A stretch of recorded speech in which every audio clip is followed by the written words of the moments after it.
Hello friends, welcome to Samayaldelight. இன்னைக்கு நம்ம வீடியோவில் பார்க்க போகிறது பொட்டுக்கடலை உருண்டை எப்படி செய்கிறதுன்னு தான் பார்க்க போகிறோம். வாங்க வீடியோக்குள்ளே போகலாம்.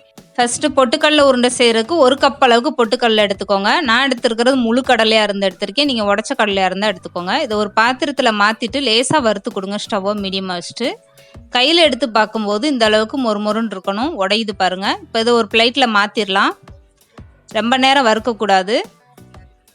இதுக்கு தேவையான அளவுக்கு மண்டவெல்லம் எடுத்துக்கோங்க. நான் 1 கப் அளவுக்கு பொட்டுக்கடலைக்கு 1/2 கப் அளவுக்கு நுணுக்கின மண்டவெல்லம் எடுத்திருக்கேன். இதை 1/2 கிளாஸ் அளவுக்கு தண்ணி ஊற்றி காய்ச்சிக்கிட்டிங்கன்னா போதும்.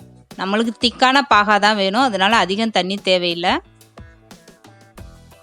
இந்த மண்டவெல்லம் கரைஞ்சதுக்கப்புறம் நம்ம இது வடிகட்டி எடுத்துக்கிறலாம்.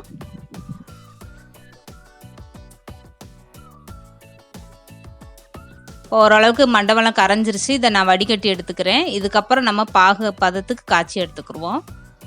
அடியில் மண் இதெல்லாம் இருக்கும், அதோட சாப்பிடும்போது நம்மளுக்கு வாயில் தென்படும் மண்ணெல்லாம். வடிகட்டி எடுத்தாச்சு. இதை இப்போ நம்ம திக்கான பாலாக காய்ச்சிக்கிறலாம். இந்த பொட்டுக்கடலை உருண்டைக்கு பாகு பதம் ரொம்ப முக்கியம். நல்லா திக்காக காய்ச்சிக்கோங்க. ஒரு தட்டில் கொஞ்சமாக நீங்கள் தண்ணி வச்சுட்டு அப்பப்போ இந்த மாதிரி பாகு எடுத்து விட்டு பாருங்கள்.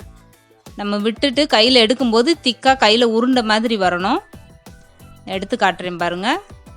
இது இன்னும் நம்மளுக்கு ரெடி ஆகலை, கரையத்தான் செய்யுது. இன்னும் கொஞ்ச நேரம் அடுப்பில் வச்சு கிண்டலாம்.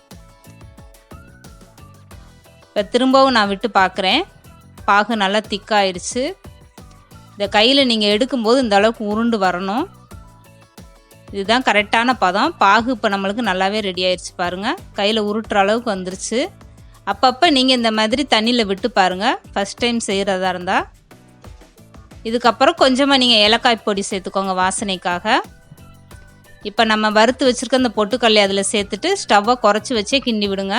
பொட்டுக்கடலையை சேர்த்துட்டு நீங்கள் ரொம்ப நேரம் அடுப்பில் வச்சுருக்க வேணாம். நம்ம பொட்டுக்கடலையை சேர்த்ததுமே மண்டவெல்லம் பொட்டுக்கடலையும் ஒன்றா சேர்ந்து நல்லா திக்காக வர ஆரம்பிச்சிரும். அந்த ஸ்டேஜில் நீங்கள் அடுப்பை ஆஃப் பண்ணிடுங்க. இப்போ நம்மளுக்கு ரெடி ஆயிடுச்சு. இதை ஒரு நிமிஷம்னாலும் நல்லா ஆற விட்டுருங்க. கையில் இந்த மாதிரி நல்லா எண்ணெய் சேர்த்துக்கோங்க. எண்ணெயோ நெய் கொஞ்ச நாளும் சேர்த்துட்டு இந்த மாதிரி உருண்டை பிடிக்க ஆரம்பிக்கலாம். கொஞ்சம் சூடாக தான் இருக்கும். இல்லைன்னா நீங்கள் கொஞ்சமாக அரிசி மாவை கையில் தடவிட்டு கூட இந்த மாதிரி உருண்டை பிடிக்க ஆரம்பிக்கலாம். ஆற விட்டுட்டிங்கன்னா ரொம்ப உதிரி ஆயிரும், நம்மளுக்கு உருண்டை பிடிக்க வராது. இந்த மாதிரி மிதமான சூட்டில் நீங்கள் உருண்டை பிடிச்சாகணும். நம்ம கையும் பொத்து போகாமல் இருக்கணும்னா நீங்கள் கொஞ்சமாக அந்த மாதிரி எண்ணெய் இல்லை அரிசி மாவு எதுனாலும் கையில் தடவிட்டு நீங்கள் உருண்டை பிடிக்க ஆரம்பிங்க. வெறும் கையோடு ட்ரை பண்ணாதீங்க. இந்த மாதிரி நல்லா திக்காக பிடிச்சி வச்சுக்கோங்க. இந்த மாதிரி உங்களால் செய்ய முடியலை, கை சூடு பொறுக்க முடியலன்னு நினச்சிங்கன்னா நான் வேறு ஒரு மெத்தட் சொல்லித்தரேன். இந்த மாதிரி ஒரு பிளேட்டில் கொஞ்சமாக நீங்கள் எண்ணெய் தடவிட்டு கொஞ்சம் எடுத்து போட்டுட்டு உருட்டி கொடுங்க. ஒரே கையில் இந்த மாதிரி உருட்டி கொடுத்தீங்கன்னா போதும். நம்ம கையில் சூடு பொறுக்கிற அளவுக்கு இந்த மாதிரி உருட்டி கொடுங்க. இதுக்கப்புறம் நீங்கள் கையில் எடுத்துகிட்டு நல்லா டைட்டாக பிடிச்சிங்கன்னா உதிரவே உதிராது. ரொம்பவே சூப்பரான பொட்டுக்கடலை உருண்டை தயாராக இருக்கும். கண்டிப்பாக இதை நீங்களும் ட்ரை பண்ணி பாருங்கள். இந்த வீடியோ பிடிச்சிருந்தா லைக் பண்ணுங்கள், ஷேர் பண்ணுங்கள். மறக்காமல் Samayaldelight சேனலை சப்ஸ்கிரைப் பண்ணுங்கள்.